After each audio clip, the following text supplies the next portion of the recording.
So anyway, welcome to you all. And what should we go on with? To receiving apologies for absence? Yes, so we have Michelle, Jonathan, Tony, and Ian, RFO. There must be a few others. Jerry, I was going to say there must be a few others. And Pete.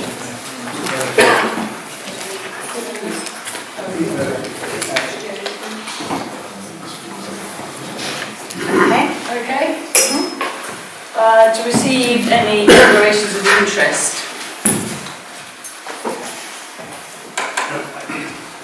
Anybody? No. Do I need to read it all out? To receive any declaration by members of personal interest in matters on the agenda, the nature of the interest, and whether the member regards the interest as personal, pecuniary, or prejudicial under the Code of Members' Conduct. So, And myself, no. right, brilliant.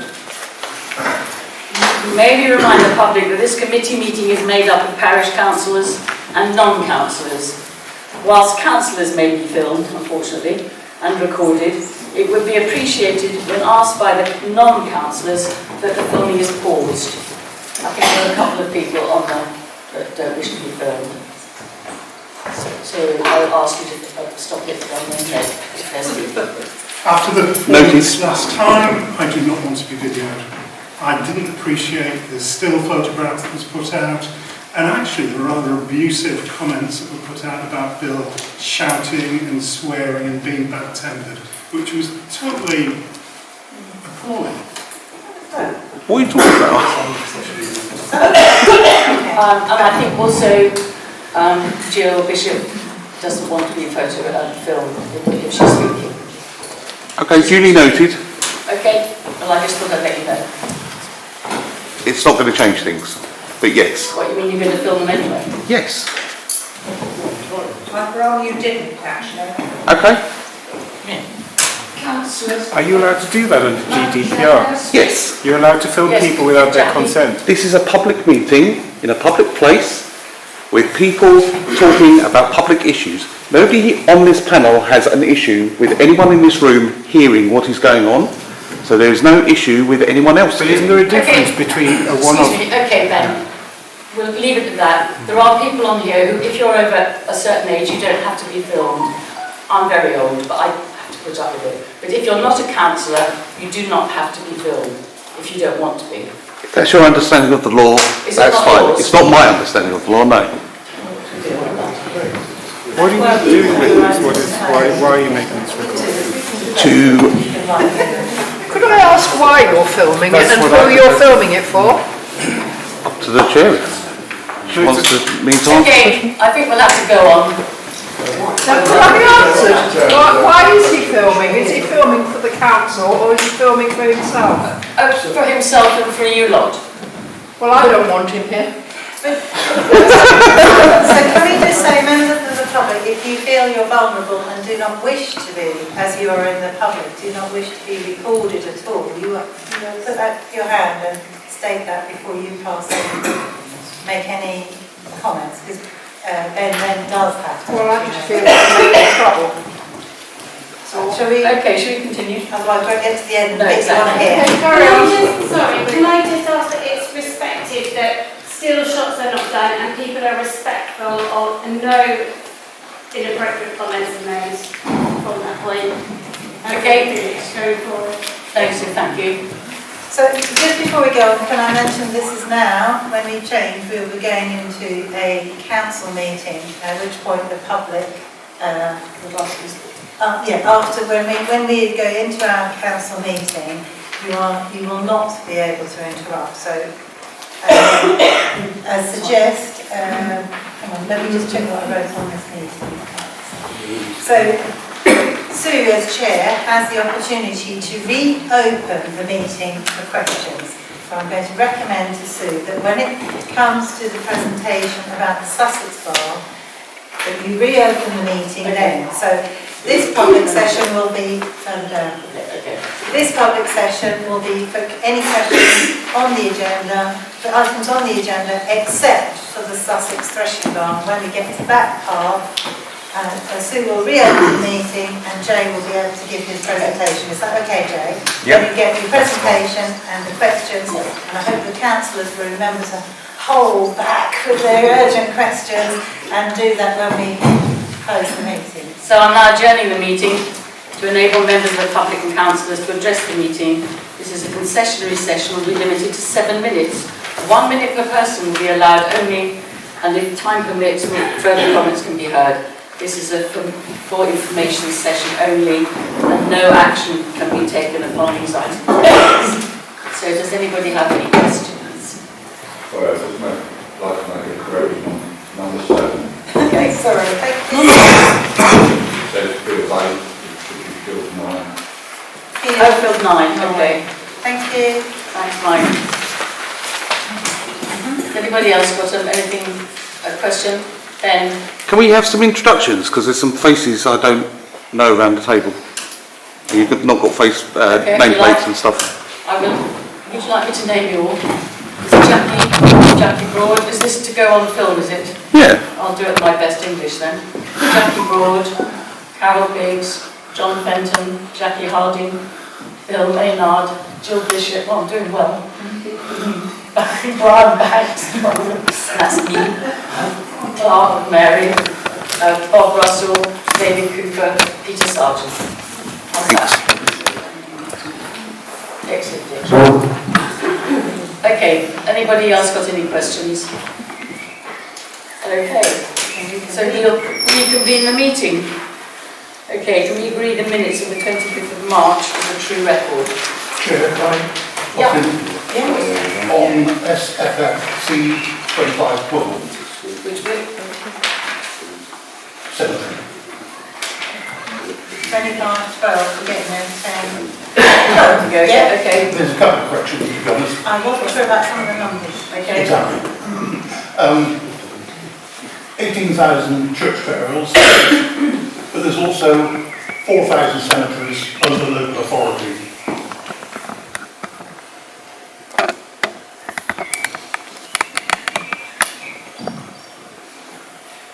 And with the split between cremations and burials, I didn't say it was an 80% increase in cremations. I said 80% off. 80%. But that was increasing all the time. It's also, and let's do that then. 80%. 80% of burials. Cremations, yeah. Our cremations. Cremations. I understand there's 80% increase in cremations to burials.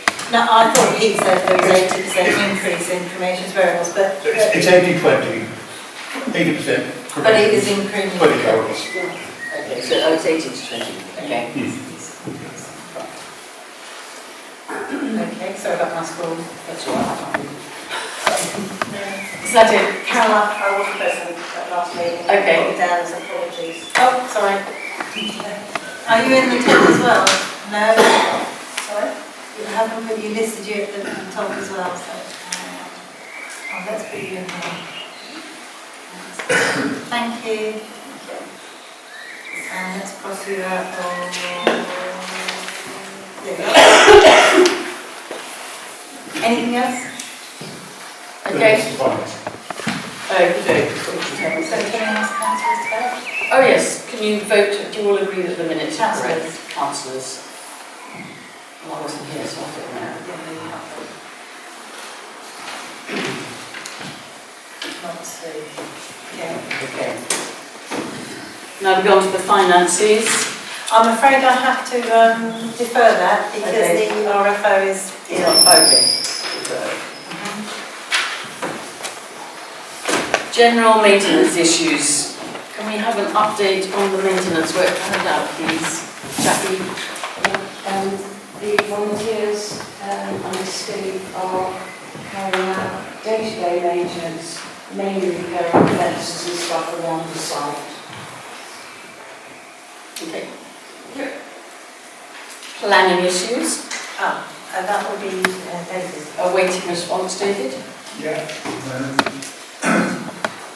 Jonathan can't be here, he's given me a brief on where we are with the planning. I don't understand it, I'm Just going to read it. read it. As I think was mentioned before, the pre-app covering both potential uses of the stables has gone to Robert. Jonathan is waiting for their validation of it and for them to tell us whether they're going to make a charge for doing it, which apparently they do not necessarily do. He's also sent details of the pre-app to East Sussex Highways. He's waiting for them to tell him how much they would charge to review that. And they would charge it then, yeah. Apparently, yes. Jonathan has had a meeting with a potential planning consultant who's provided quotes for two things. He's provided quotes for just preparing the planning statement, but also for dealing with the whole application on your behalf. And Jonathan is seeking two further quotes to comply with procuring rules. In respect of the natural burial ground, the biodiversity net gain consultants have been to site and done a background survey. Baseline survey, background. Baseline or background. We're waiting for a copy of that, which I guess it will just circulate to Mary and to Brian. That was it. That's it. Okay. Can I add a little bit more info? Absolutely. So Jonathan very kindly copied me in on the correspondence with the planning officer, and they came back and said, with regard to the pre-application that he submitted, that they do not ask the highways ever to comment on a pre-application that comes in. She didn't say either way that we had to go to them, but Jonathan has chased up again for a price. For going to highways with regards to that side.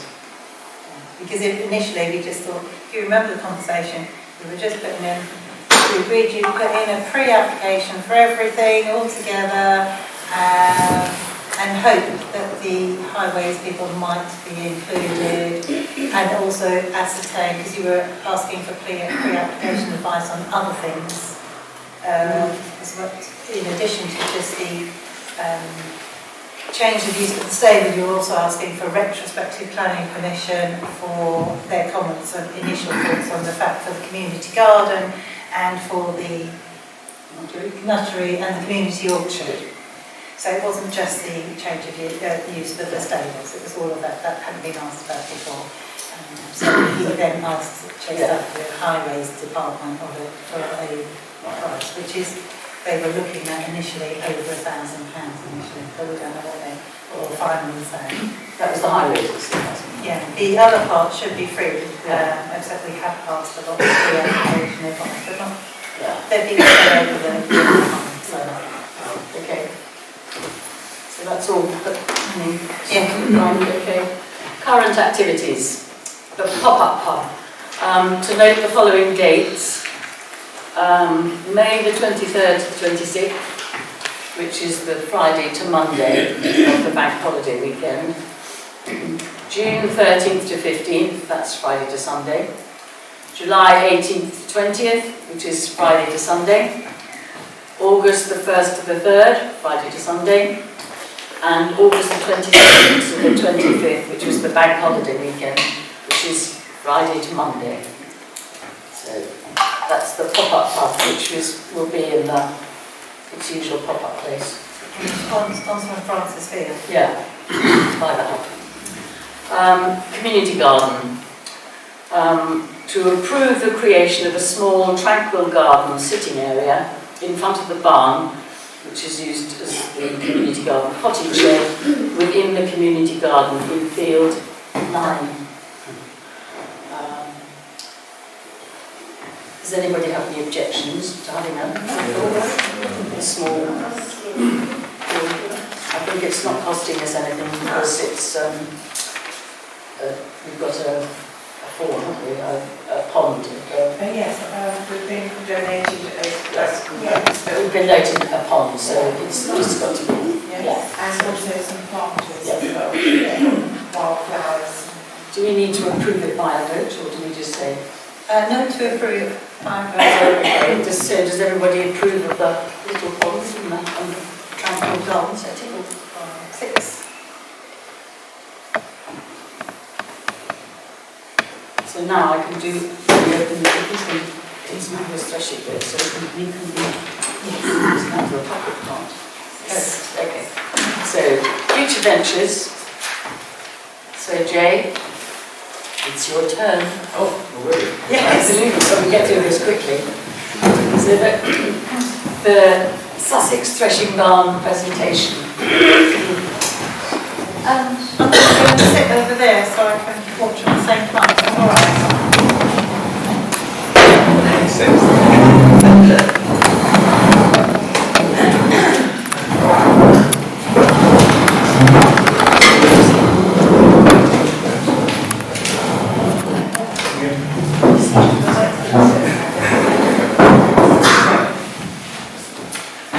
Good evening, everyone. Thanks for coming today. And thanks to the Northiam Parish Council Land Management Committee for asking me to do this presentation. A little bit about me, if you don't know me. My name's Jason Foster. I live in the village. I was born in the village. I was christened at St Mary's and went to the primary school. So anything that I come up with today is from a point of affection in the village. I live just a stone's throw away with my amazing wife Nikki and my son Jude and daughter Lottie. I'm essentially a carpenter. I trained as a carpenter, but my background is for the last 35 years of my working life. I've worked on historic buildings, on conservation, repair and the restoration of many buildings, including Great Wakenham Hall, up at the church house, and many private dwellings around the area. Now the purpose of this presentation tonight is to get people talking about how we can change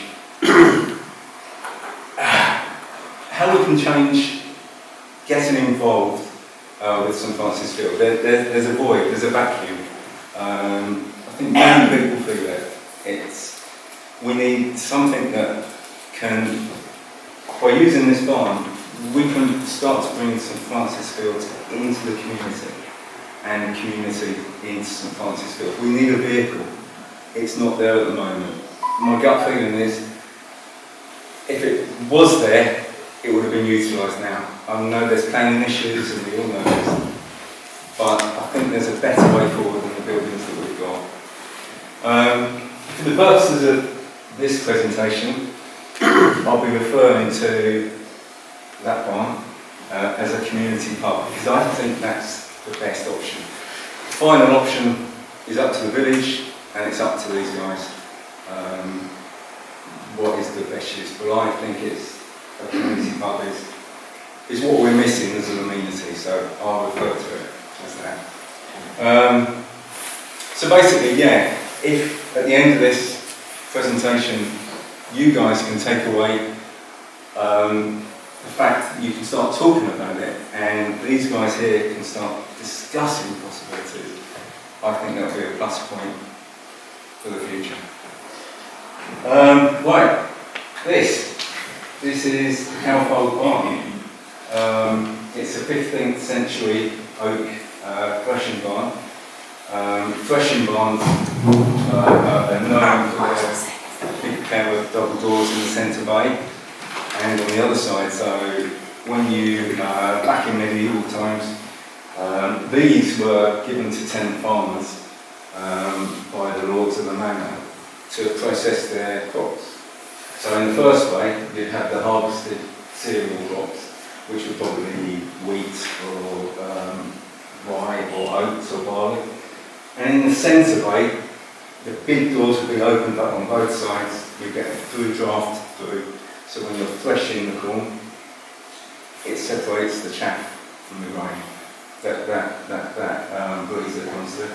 And then the finished grain goes into a granary if you've got a granary. If not, it goes into the third grade. And when it wasn't used for threshing, it was used as animal shelters. And sometimes you had a first floor, which was living accommodation. And the animals underneath kept you warm. And that's the way that historically how these were used.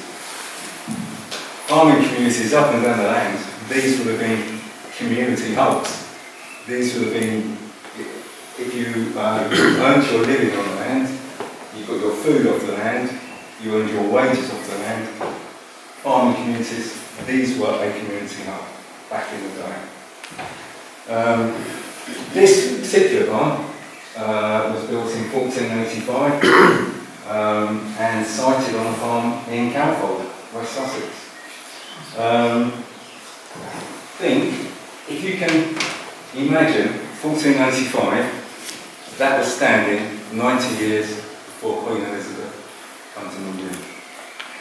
It takes a little while to compute that. That's quite a long time ago. And so some of these timbers will probably be in excess of 600 years old. This is dismantled, ready for re-erection and ready to be sold. So, this is the barn before it got dismantled. It fell into disrepair. And what usually happens with historic buildings, timber frame buildings, even if they're oak, the sole plates rot out because they're in contact with the ground. Sometimes you'll have a style of bait, or you'll have a stone plinth or brick plinth. Usually they were down on the ground so that they don't come up and rotted all the sills. This, probably about 1995, was on the verge of collapse. So the farmer sold it off to a reclamation dealer from Suffolk, who tagged it. Every timber has got a tag. He catalogued it and he dismantled it. And he took it from Calfold to Dunsfold in Suffolk, where he was going to sell it. He was quite a wealthy reclamation dealer. He owned a helicopter, and that top frame there shows how they set everything out for advertising purposes. This was put on their website. But also at the bottom there you can see the completed roof section. That's kind of ready to go. That's 100% there. The centre section, you can see the crown post roof, which is cracking detail for a medieval barn.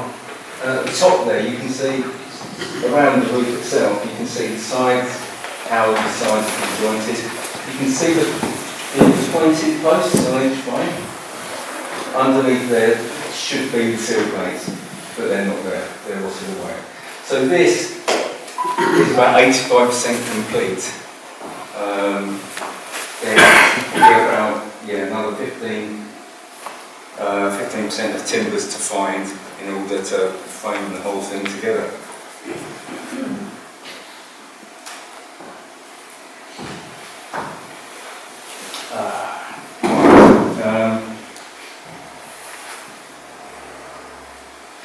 When it was at Dunsfold, it was bought by the current owner,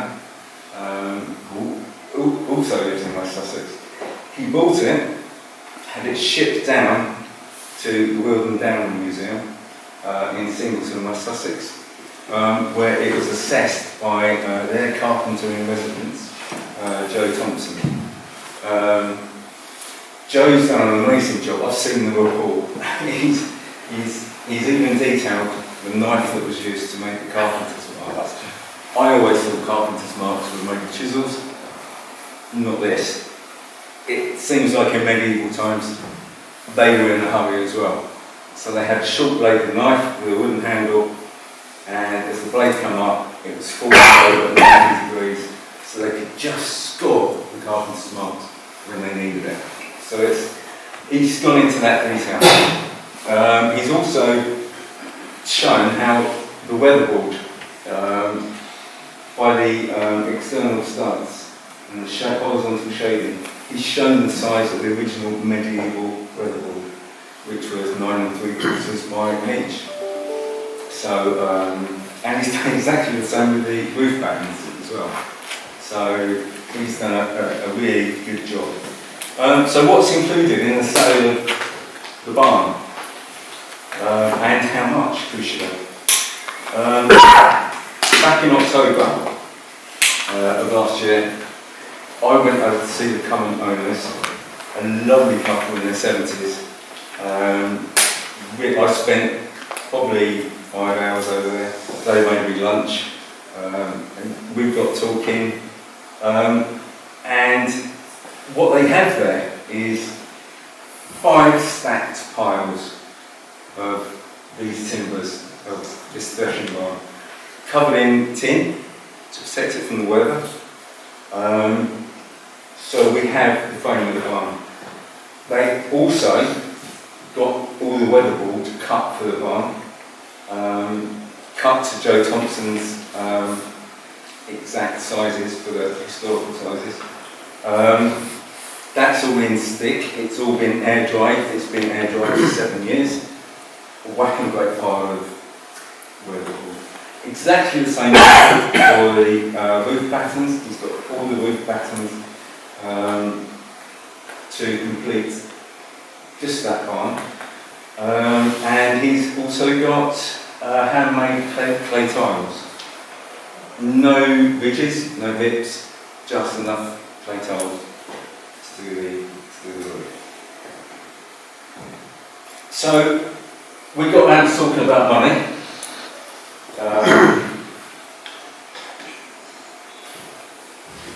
The barn is up to 55,000. He used to work in this area. He knows Northiam. He was the equine vet for the horses up here, and at Bennington and around, so he knows it.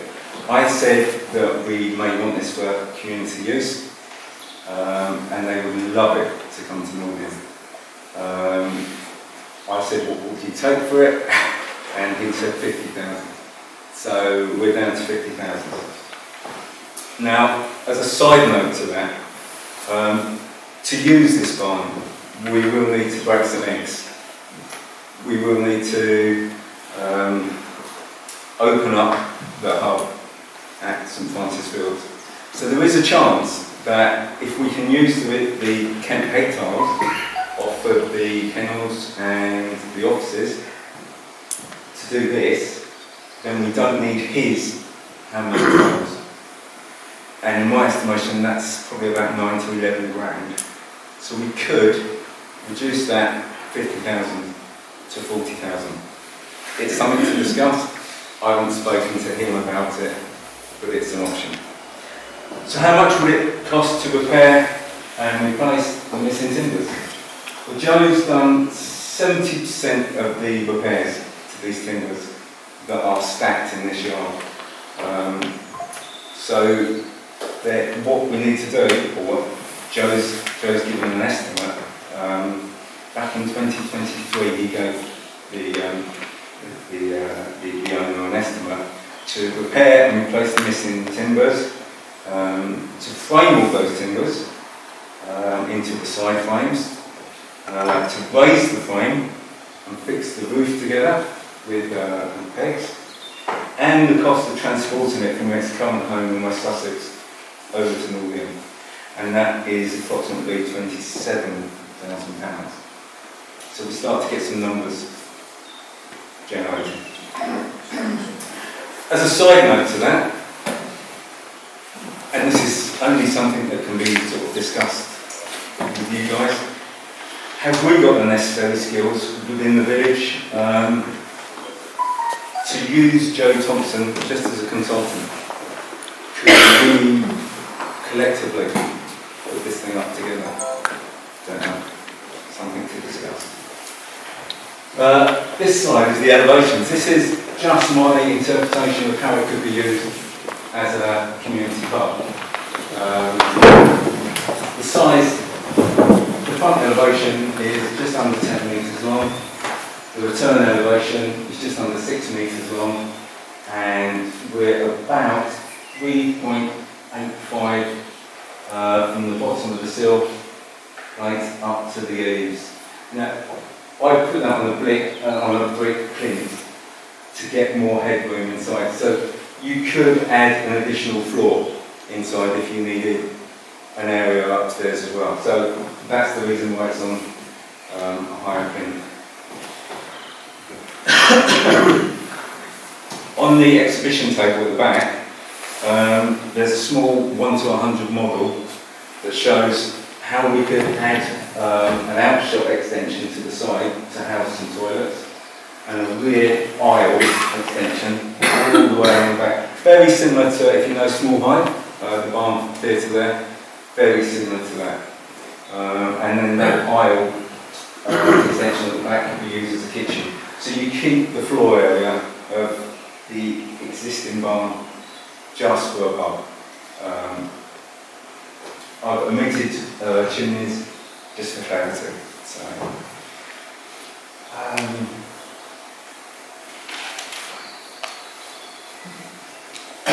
So yeah, have a look. If you haven't seen it on the way in, have a look at the exhibition table on the way out. It kind of also shows a completed vision of how I think a courtyard could look that would engage everyone in Northiam. Jonathan Strong, in our first meeting about talking about this at the end of last year, he asked me if I could investigate the possibility of a second barn. This barn would be a multi-use barn for maybe music events, weddings, exhibitions, and I love the idea of so many retired people in the village who would love to pass their skills down to not just youngsters but other people, and this could be a good chance to do that in this multi-use barn. The position of that as well is on the completed vision site plan at the back. Also on that site plan is bringing the Oast into play, because the Oast at the moment to me is just like a symbol.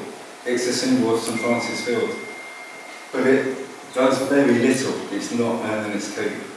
So if we can put a sympathetic extension on there, I've drawn a lead flat roof extension following the curve round, so it's aesthetically pleasing. You can increase the floor space. The Oast isn't listed, but that doesn't really matter. You still have to be sympathetic. You still have to create something that looks as close as original as possible. But you need to increase the floor area, and that could be a meeting place. I think I called it the comport on there, but it could be a meeting place. It could be a retail unit. It could be an artisan butcher. It could be a place where you could sell the produce from the polytunnel. It could be somewhere where people can go from the village to get their produce. But it brings it into play. It starts earning its keep. And I think that's quite an important thing. So this is the location of the barn we go. As you can see, all the existing kennels and offices have been removed to try and open up this site. The existing stables have been turned 90 degrees and moved back towards the east of the site, and the proposed community pub would go exactly where the stables were, to start opening up this area. So as you come up that main entrance, instead of seeing just a plain wall, and you don't know whether to go right or left, or where you're allowed to go, and that's like a Berlin Wall. That's like to the village. If you're not allowed up there, that's like we can't go any further. It needs to open up. Just my view. But what I also like about this plan is that the park is very adjacent to that flat area down there behind the hay storage barn. And that is ideal for these sports like rounders or softball or even bat and track, which used to be an old pub gun. And just the equipment for bat and track costs £200, and then you get hours of fun and you retire to the pub. So it's a flat area that can be used.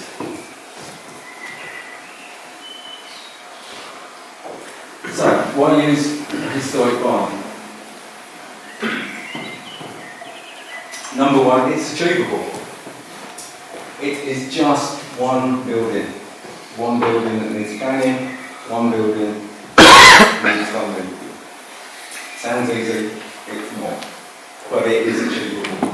And it's up to us to buy into this. We live in a village of 2,000 plus people. It can't just be left to a core group of people to move this along. Everyone has to have an interest. Everyone has to help. If this barn ever comes to fruition, you can kind of say, I helped with that. I grew some plants that went into the garden. Whatever, doesn't matter. It has to be achievable. Educational. This is my favourite. I love the fact that you could engage both schools in Northiam. Just imagine when a bag of bones arrives, which are the members of this barn, and you start sorting them out. You frame it up, and you get to the stage where you're raising that frame up. You're gonna, in a kid's life, if they see that when they're at school, they're gonna remember that for a long, long time to come. And get their hands dirty. Get some PPE. Get them doing some lime plastering, whatever. But that's really good. Active and welcoming. That's what it says on the tin. That's what old buildings are. Sometimes old buildings are cantankerous and they're not very good and they bite you. But generally, if you're going to have a village pub, it would be great to have it in one of the oldest buildings in the village. Engages funding and media, I'll come to that in a minute. Complementary to the others, we spoke about 2 historic buildings. You start to form a theme in the courtyard to open everything up. Community buy-in and collective journey, basically what I said was achievable. Just gets everyone into it, and you don't want to feel excluded. If this is something that can happen, possibly happen, if you feel excluded, you're not in the buy-in. You've got to feel that you want to be a part of this. And the part of the future, the running of the community club, it's run by the community for the community. So you really have to, if you want to, if you choose to, you can be part of the buy-in. Points for discussion. Planning. The main courtyard where the proposed pub should go, it's a brownfield site. It helps with planning. You could argue that moving the stables to the east could be on a greenfield site, but essentially we're in a brownfield site, so it could help with planning. Pre-application advice. As part of the Lost England project, I kind of had many email exchanges with a senior planner down at Wagga. He said, if your project is for community use and the application is sent in by a parish council, it's free. So there's a building block, there's something to start off with. Feasibility. Is this something you want? Can you think of something else that would be better? Is there another building, or is there another way of opening up St Francis Field? It doesn't have to be this. But that's the feasibility, and it goes with village opinion, consultation, and how they want to use it. It has to be through the village.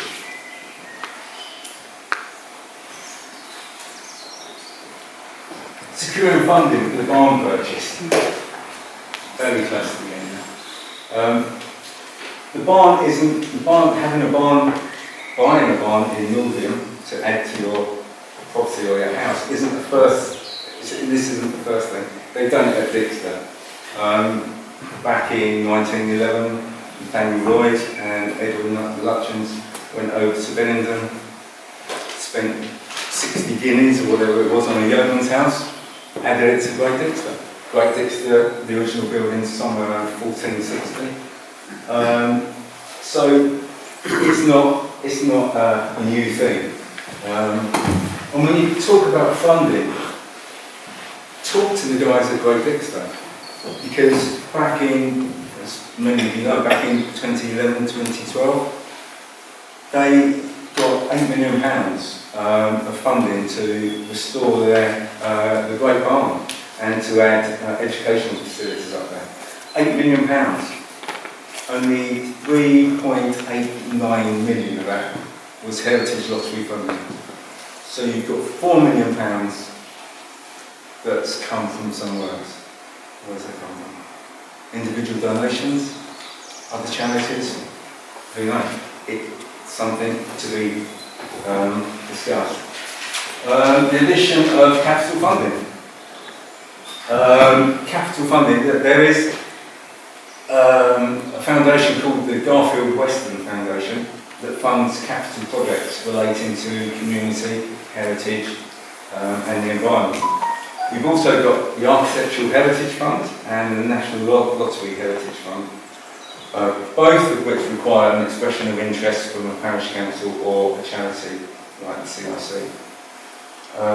And don't forget the productive use of social media, GoFundMe, crowdfunding, Just Giving, and individual donations. If you don't get it out there on these social media platforms, you could start a YouTube channel. I probably should have done it a long time ago. You could start a YouTube channel from this, from day one. And there's been projects that have just been funded by the YouTube channel, and we're talking hundreds of thousands. So don't dismiss social media. So the funding is out there. It just it's there if you want to look for it. So this could be the perfect opportunity to bring some Francis skills into our community. I said at the start that you need to bring St Francisville into the community, and the community into St Francisville. It's a symbiotic relationship. And I think it's feasible. This is bringing 550 years of history with it. If it arrives on our doorstep, ready to go on, we start to write this next chapter. It's elongated history could start here. So, and in return, this could be the next chapter in Northiam's history. To have a medieval barn of that age as our community park, to kind of love and cherish it. It could be an integral part of our village. Thank you all for listening. Sorry it went on a little bit long. But we get back to discussing, that'd be lovely. Thank you.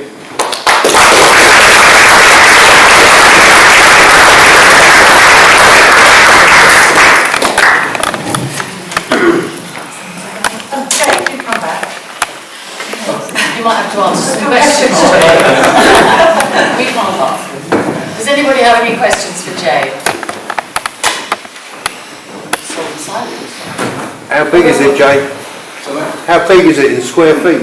Yeah, it's in feet. It's 31 across the front, 19 across the side, and I think it's just under 13 to the end. It's a 5 bay barn. It's a 3 bay barn. A 3 bay barn. I think small height is a 4 bay barn. So this is. My barns are 5. Yeah. At least I get an idea how big it is. If you do happen to purchase it, have you got somewhere where you can store it? I know it sounds silly, but... Yeah, it's a good question. Yeah, it's if you go full out and you want to go for this as an idea for a pub, then my idea is to kind of knock down the kennels and the blocks, the return block there, and use that as a framing yard, so that you can store it and you can joint it and you can raise it from there. You keep the front building, the white wall which you come up and drive, as security, a bit of security cover, and everything goes on behind that until you're ready to take down those buildings at the front. Yeah. Okay. Does that mean you keep the roof so the timbers would stay dry? Of the... Yeah, so somewhere to keep it, obviously it would need to be kept somewhere. Yeah, it will come with the tin sheets that are covering it at the moment. So, tin sheets. Yeah, these timbers you have to let the air get them. You can't close the windows. Yeah, but also when they get very wet, they need to be dried again before you put them together. Yeah, oak's pretty good at drying itself out, but it's in constant damage. Yes, John. Yeah. Firstly, Jake, can I just say thank you so much for taking the time and for making this presentation. I think it's really fantastic that someone in the village will spend the time, make the investment of their time and come to us all with such inspirational ideas, which if we could pull off really would be inspirational. Thank you. My question is really the catch-22, because we could buy the barn and then not get planning permission, and then we're having to sell the barn that we bought that we don't have planning permission for. And who pays for the barn pending the funding that we would need if we bought the barn and got the planning? There's kind of lots of catch-22s here. There's a lot of catch-22s. Yeah. If you consider the situation that if you're funding the barn initially, you're looking at around 50,000 to get it there. But before you do that, if we can take advantage of the pre-app advice from Rodder and kind of say, you know, we're very close to putting in a pre-application now. You need some history of the site to go with this, and we're not too far away from putting in a pre-app. So if we get that kind of back from Rodder saying, well, we can't really see any objection to this, or Could we sort of put a deposit on it so we're not bound, so that we can make the investment of our time and the pre-planning, knowing that if we want to proceed, we can? Yeah, the current owners really wants to have it. So I think they'll be open to a deposit. If there's a deposit with a time limit, I think that they need some closure on. If the other buyers are coming along, they'll, you know, they need a time limit, otherwise they'll lose a sale. So. Yes. Are you looking to obtain funds by the village precept? No. No. Thank you. And at the end, if it does come to fruition, it seems lovely, to come to fruition, who would you see the barn belonging to? Because if it's on St Francis Field, it then becomes a village asset. You guys. Okay. Thank you for this. Yeah, I think it has to, well, it's totally down to you guys, but you think it would have to be owned by the parish council as a village asset. Yeah. It's up to you. Yeah. Okay. Thank you. Strikes me there's two projects, well there's more than two, but the barn and the pub. If there wasn't enough enthusiasm for making the pub work, would this barn be useful as a multi-use barn? Yeah. Yeah. It's big enough for that, is it? I'm not really well, if you excited. look at 10 metres by 6 metres. Yeah. So we could use it even before we can put the pub business. Yeah. Because that's another huge project, isn't it? Yeah, absolutely can. You can easily do that. It's big enough to do that. And if you want to introduce a first floor to it, ideally that would be great at architect stage before you start raising the barn. But you could introduce a first floor to it if you needed that as well. But yeah, you could. I mean, you could use it as your pop-up pub. You know, but it's there. It's ready to go, and it could easily be a permanent pub. Not totally finished, if you see what I mean. You can use the framework as a multi-use, but without the other one, just use this as a multi-use one. There's a gentleman here who's got a question. It's admirable. I really love it. My question is about being a community pub. I've I've got a record of 5 or 6 barns being converted into pubs. They're all pubs and restaurants with accommodation. Yeah. Okay, so we're talking about a large space that's being fully utilised by staff and menus and all the facilities that go with that. That's quite a step up from a community pub. It's something that would need to be open all the time to pay for itself. Yeah, it is. Yeah, I can see that. I mean, if you put a first floor in there, you could get some living accommodation in the top. But a community pub, we're back to the buy-in.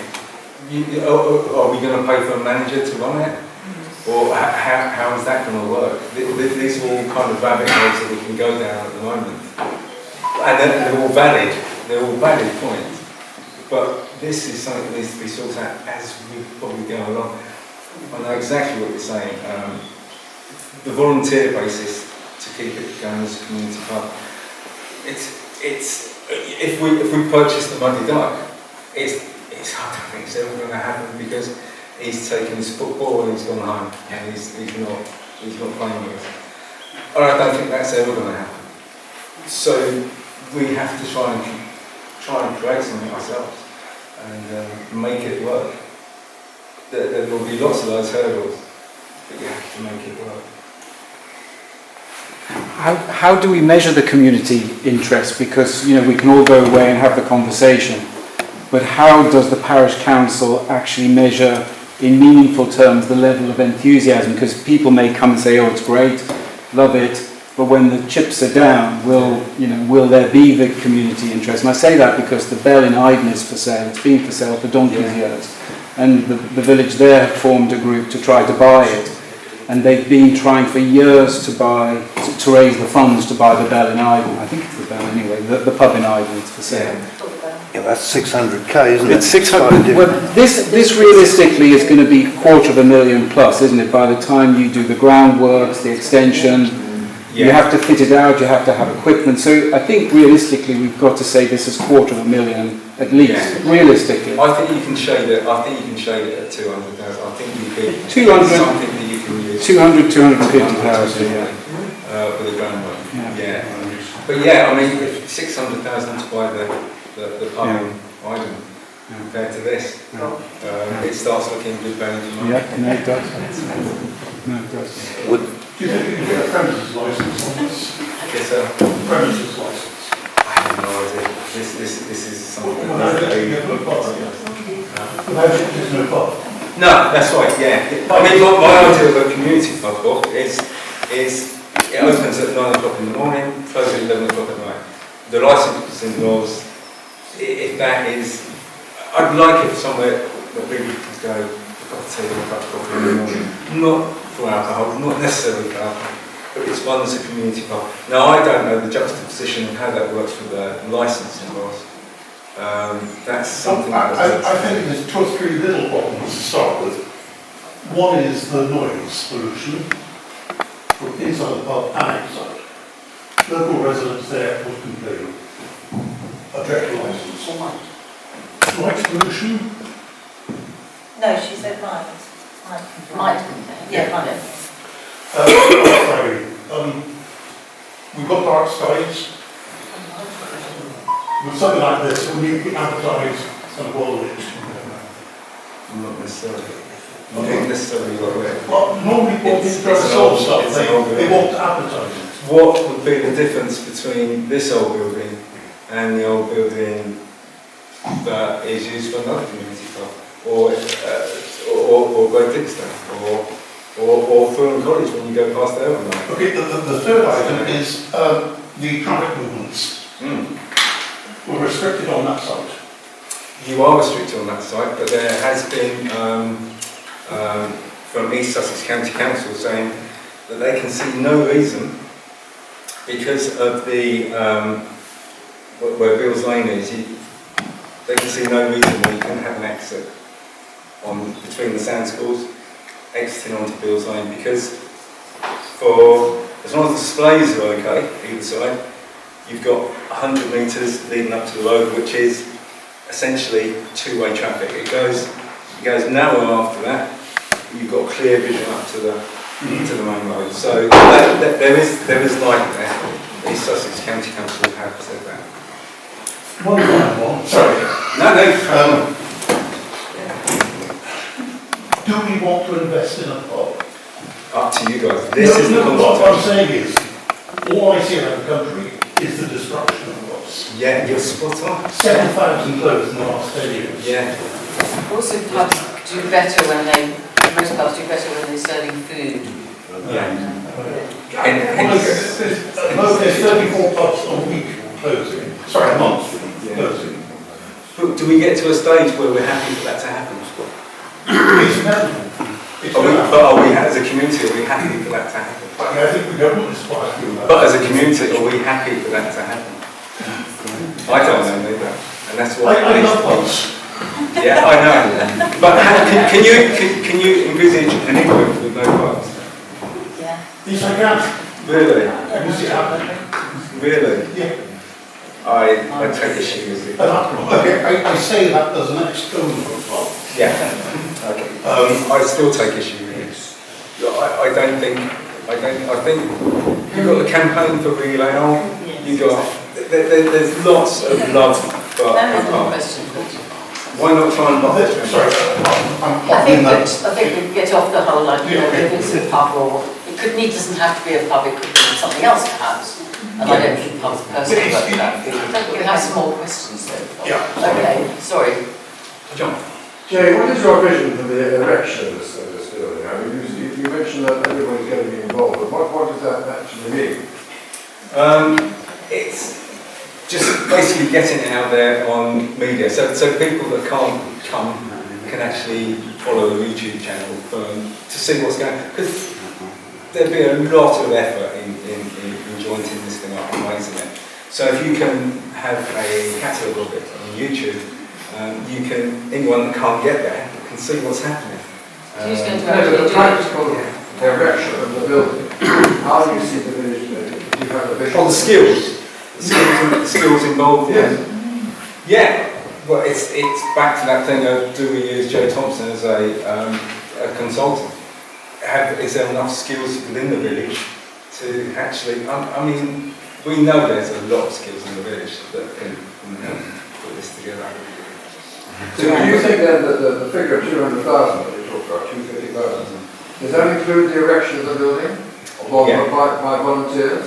Oh, that's something that's got to be determined. I mean, it's something that first has got to be discussed. Do we try and go down that road, or do we go with Joe Thompson doing that? Joe Thompson doing what? Erecting the front and repairing the front. You would do it for that £27,000. Or do we use him as a consultant? And we try. £27,000 is the start rotation, is it? No, £27,000 is to repair all the members and the transportation and to erect the front. The transportation costs are a shade over £500. The transportation costs are a shade over £500 to get it from West Sussex over to here. All right. Ben, you got a question? Yeah, more one for the council and the CRC perhaps than Jay. With the Blue Cross sale to the parish council, wasn't there a development uplift clause, and how would that affect the financials for this?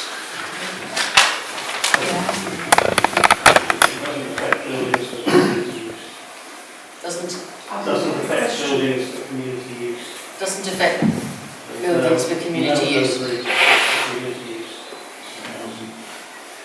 So the development uplift clause doesn't apply to this? So surely we would just double check that then, wouldn't we? Yeah. Because I'd still like to double check that, because it's actually was negotiated to apply for permission rather than getting approved permission, which was even prior, which was stricter, wasn't it? Yeah. Having just been reading it. Okay, fine. Used to read it. We can't go into, yes, we can, no, we can't, it's not a good idea. I think it would be advisable, I mean, I'd be interested in knowing, say, if there were certain small groups that could look into the funding side, the planning side, the electric side, who will be the costs, and what that would cost for anything about groundwork, what.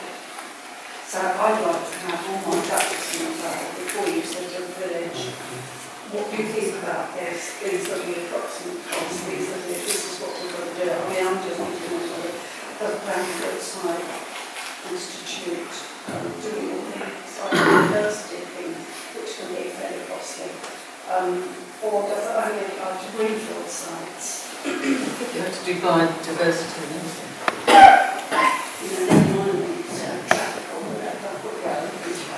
I think hard standing is the important feature in that question. Yes, yeah. But I think until we do that, you couldn't expect one or 2 people to do that. If different people can concentrate on getting information and bring all that information together and then getting together and saying, this is all of them, this is how much it costs, this is all of them, so this is how much It would need people from the village to join in the groups, because otherwise you couldn't be left to the parish council.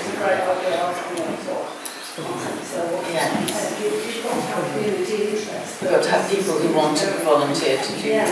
Have you got your hand up? I thought you had. Do you think there'd be any way of getting colleges involved with the construction, sort of building work and joinery on that side? Yeah. Colleges might be interested with Yeah. a training programme. Yeah, we've already got to lead into that with the Wilburn Downland connection. So yeah, Denise, I think that could happen, but there's no reason why not. And there's maybe local colleges. I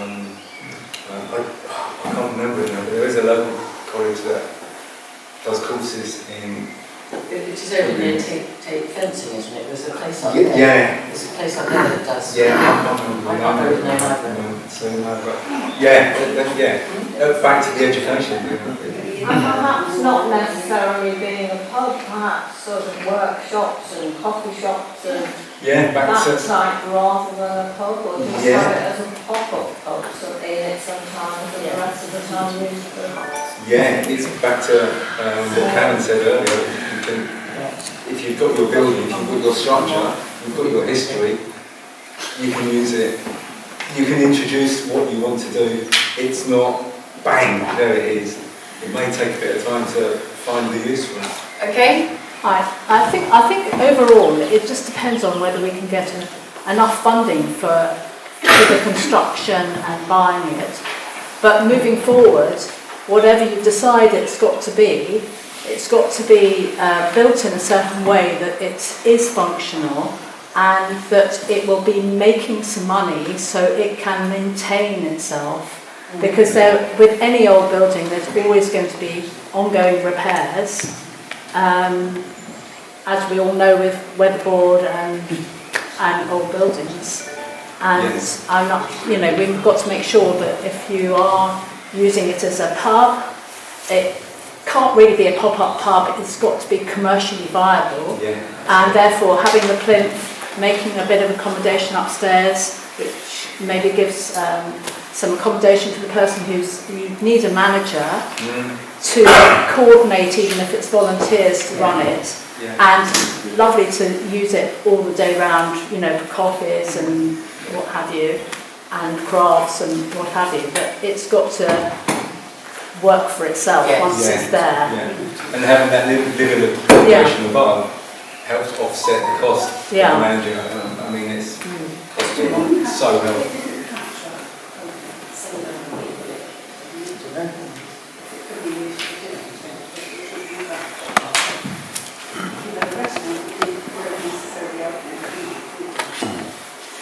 I think if you're using it as, like Jonathan was saying, if you're using it as an event spot for weddings, then maybe the community has to realise that for that Saturday, it's closed, so we can earn some money from it.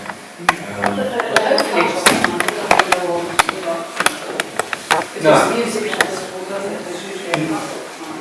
Exactly. Yeah. It's got to. It's got to earn money all the time. Doesn't it? I mean, that's really needs to be.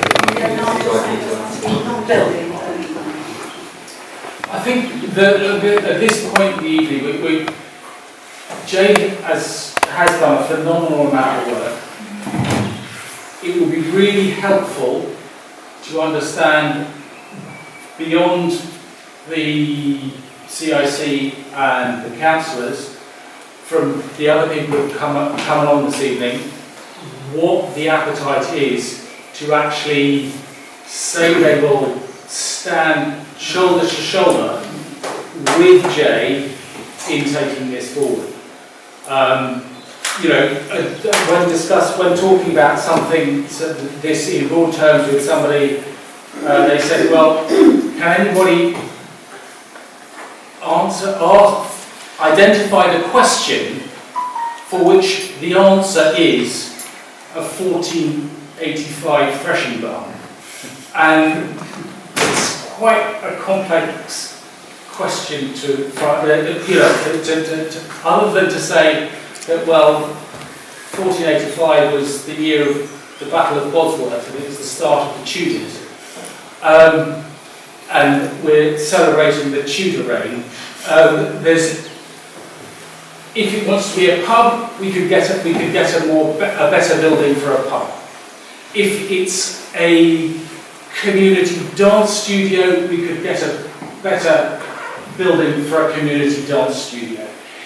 If we as a community think that in the round, the educational value, the amenity value, the commercial value of that idea of a barn like this has merit, then we carry on standing with Jay and letting him guide us as to what the vision might be. But the vision's got to come from you as much as from Jay at this point. He's spent massive amount of time on Lost England, and now a whole load more time on this. We can't expect him to be the driving force. So, show of hands of who would like to sort of take this forward would be really, really helpful. Was a few. Can I just say something? You're not committing yourself. No, I'm not. I'm saying that we cannot possibly say we're going to take it forward until we get proper costings and market research into who actually is going to use the pub, looking at other community pubs, do they work, and so on and so forth. That is part of taking it forward, answering those questions. Taking it forward means finding out more, yes. Well, there was a few. It was about another question being, do we take it forward to the next stage, which might be some of those things that you were just mentioning over there. So what is the interest? Sort of maybe a feasibility, sort of let's take it to a feasibility stage. I've got a simple question. I mean, so when you apply for funding, you have to provide a business case.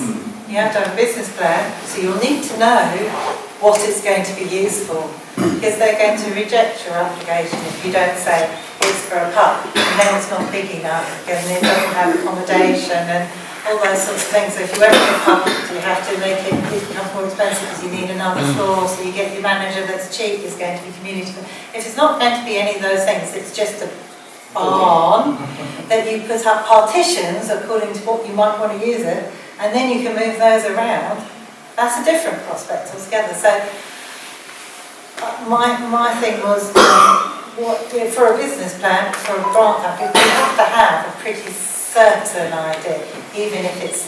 And the other thing, if it's going to be mixed use or a pub, you'll need that whole thing for a commercial pub. There won't be any other use.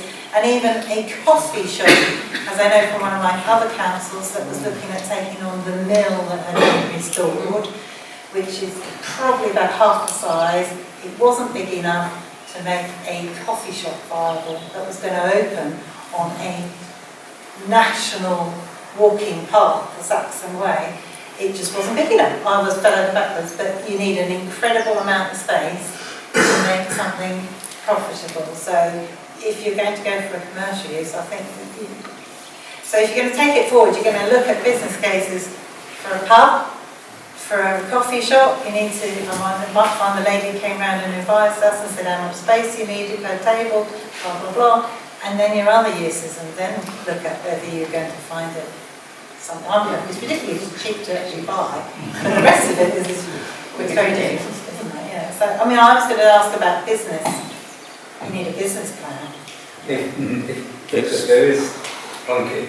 First, no. Don't get over rely on them, because I know all about the bear. They can help. They do help. The initial startup to that. Yeah, they've so unfortunately they run out of money. Have they? Yeah. Think so, that's my website. No. Yeah, Is the interior could be used just a little bit extra? That's sort of thing, isn't it? Yellow. You just need a clever designer, I think. But once again, it'll be a business plan. Well, I've got a question for the parish council because, or CIC, whoever it is. We're talking about demolishing the kennels and all the rest of it to put this barn. Have we decided that the kennels are fit to be demolished? I mean, why aren't we doing something with the buildings we've already got? If there's going to be this business case to do something. Jay, you're absolutely right. We need to bring the community into St Francis Field, but we already do have some buildings. Have we sort of written them off now, or are they capable of being turned into something useful? It's a question for the CIC, maybe they're not represented here tonight. Does the CIC have a view as to whether the existing buildings can be reused in some way? Yes, we have some outline plans for redeveloping the whole, but the whole thing hinges on change of use, planning consent. And one of the issues, which Jay has mentioned, that it didn't flesh out very well, one of the big issues with that site is traffic movements. But the same thing would apply, wouldn't it, for any future use, the new barn or the existing buildings? So that's a separate issue, and perhaps the first issue that should be completely dealt with before you go down any other line. I personally don't think there's going to be any chance of a commercial pub use there, because you're talking lots of money, business plan. I don't think that would ever work, but a useful space that could be a multi-purpose type thing, which could house your pop-up pub and all the other functions that is village, seems to me like a sensible thing. Now, whether you could do that within the confines of the buildings that are there, without the cost outlay, I think that needs to be looked into. I think what I struggle with the buildings that are there, they're poorly constructed, poorly insulated, they haven't got big floor areas, they're split into... But do we know what the floor area is compared with that one? No, the site plan's up there to scale, but I haven't actually scaled. Because it's not a lot of money to upgrade those buildings. Yeah, it's an option. It's an option. My point of view is bring the community in. They need to come in. But they can do that with the buildings that are there. They can do exactly the same with the buildings that are there. They can do exactly the same thing with the buildings that are there. You could try to, but I don't think it's feasible. I just don't think the way they're set out, they're not very big buildings, they're poorly insulated, poorly constructed. Yeah, they're utilitarian buildings, they're there for a function. And yes, you can try, yeah. But if all of the kind of functions you could put within this one, you might be able to put it within multiple units of space that exist at quite a lot less cost. That could be one of the needs to be ideas. investigated. Yeah, exactly. I mean, I'm not averse to that. I think that's a lovely idea. Yeah. Don't get me wrong.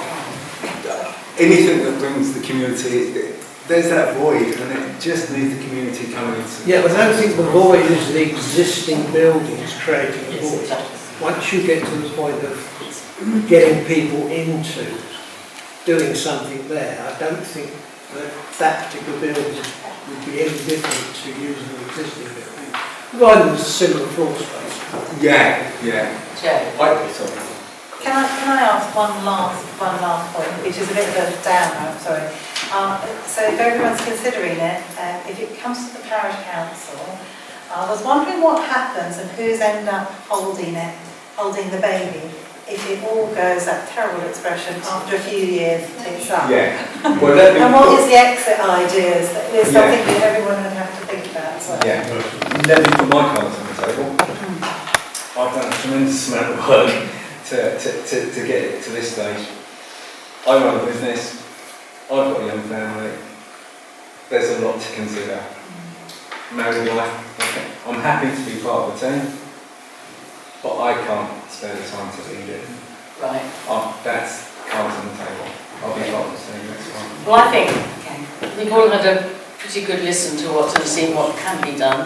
And obviously, if you'd all like to go away and think how you'd like to help in any way, if you feel that this is something that would be really good for the village, I'm just trying to wind up the whole ideas if anybody else has got it. Not just one question, Jay, you mentioned deposit.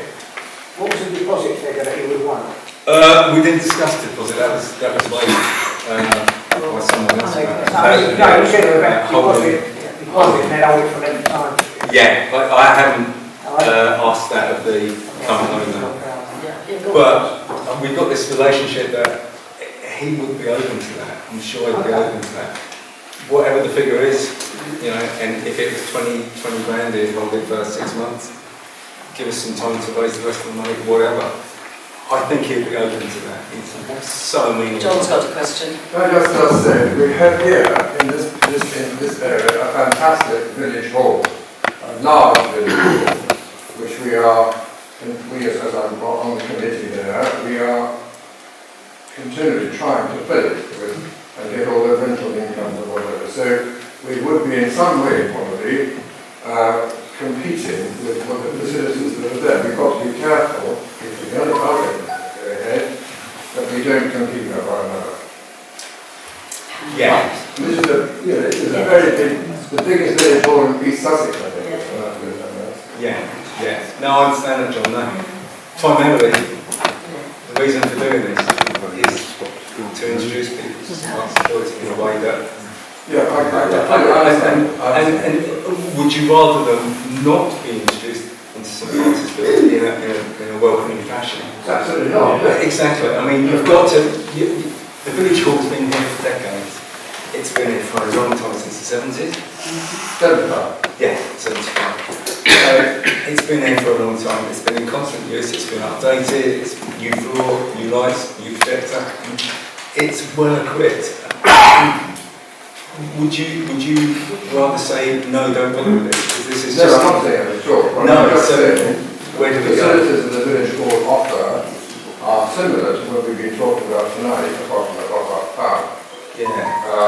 We've got to be careful with it. Absolutely. Yeah, you definitely got to be careful. I mean, the village hall is a community interface.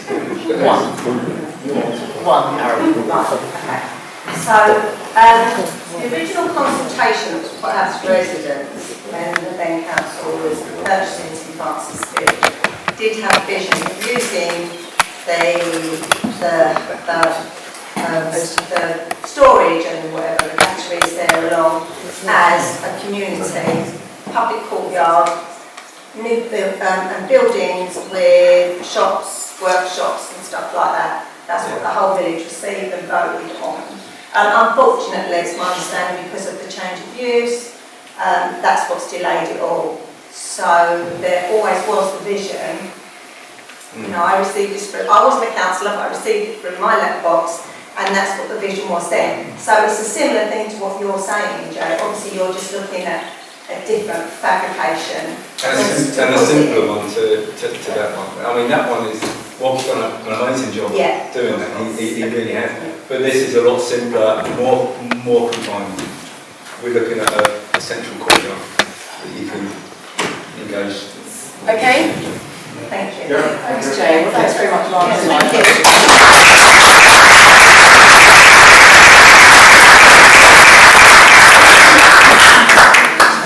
And anyway, we'll go home now and think about it and see what you'd like to do and what you think about it. And eventually we'll have to come to some arrangements. So, yes, could you come to the annual parish meeting? you know, I'm sure there'll be a table about it there and find out who's interested and how much. So, spread the word, exactly. Information on town hall, around information on everybody. Have you got any ideas?